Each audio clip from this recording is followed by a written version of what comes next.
Баршаларыңызға қайырлы күн көрермендер, каналыма қош келдіңіздер. Бүгін сіздерге өзімнің әрдайым қолданатын пияз нанның рецептімен бөлісемін. Бұл рецептпен жасайтын болсаңыздар, алғаш жасағаннан-ақ сәтті шығатын рецепттердің бірі және де өте дәмді болып шығады. Видеоны соңына дейін қарап, рецепті сақтап алыңыздар. Алдымен қамырымызды илеп аламыз. Ұнымыздың үстіне аз ғана дәміне қарай тұз саламыз. Бөлме температурасында еріп тұрған сары майымызды саламыз. Егер сары май болмаса, қаймақпен ауыстырсаңыздар болады. Оның үстіне бір жұмыртқамызды саламыз.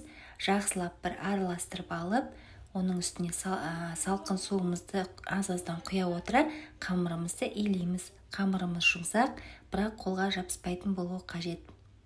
Біздің қамырымызға қосатын суымыз бөлме температурасында тұрған жылы су болуы қажет. Құрметті көрермендер, егер осы рецепт сіздерге ұнап жатса, каналыма тіркеліп, осы видеоға лайк басуды ұмытпаңыздар. Және де менің каналымның алға қарай дамуы үшін өз үлестеріңізді қосып, осы видеоны достарыңызбен бөліссеңіздер, өте қуанышты болар едім. Көріп тұрғандарыңыздай біздің қамырымыздың басы бірікті. Сол кезде аз ғана ұн сеуіп, осылай қолымызбен қамырмен жұмыс жасаймыз. Көріп тұрғандарыңыздай қамырымыз дайын, жұмсақ, бірақ қолға жабыспайтын болу қажет. Қамырды теңде екі бөлікке бөлеміз.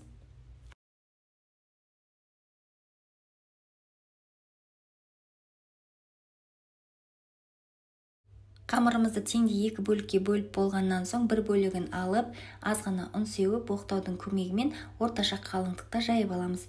Екі қамырымызды да біркелікті етіп жайып дайындап аламыз. Ортасына ұн сеуіп, осы видеодағыдай етіп жайып дайындап аламыз.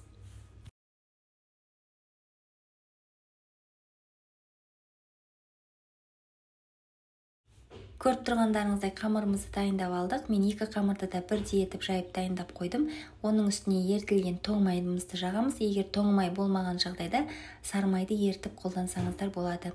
Тоң майды жағып болғаннан соң осылай майдалап туралған көк пиязымызды саламыз. Егер көк пияз болмаса, күнделікті тағамға қолданатын пиязды қолдансаңыздар да болады. Пиязымызды салып болғаннан соң екінші қамырымызды осы видеода көрсетілгендей етіп үстіңгі бөлігіне қойып шығамыз. Содан соң осы видеода көріп тұрғандарыңыздай қамырымыздың шетінен бастап барлық жерін кесіп шығамыз.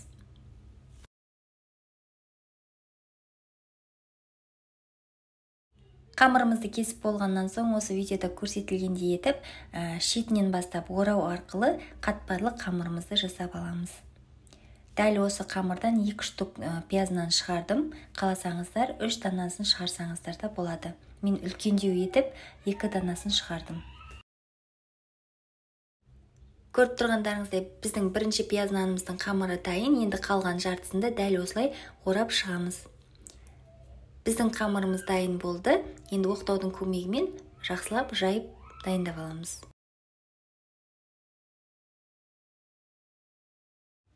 Жайып болған қамырымызды осылай пергамент қағазының үстіне қойып, бетіне жұмыртқаның сарыуызын жағып шығамыз. Алдын ала қызып тұрған печкіде 200 градуста 15-20 минут аралығында пісіріп аламыз. Әркімнің печкісі әрқалай, сол себепті қарап тұрыңыздар.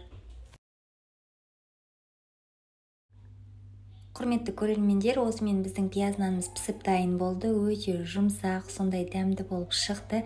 Міндетті түрде сіздерге жасап көруге кеңес беремін. Сіздердің отбасыларыңызға ұнайды деген ойдамын.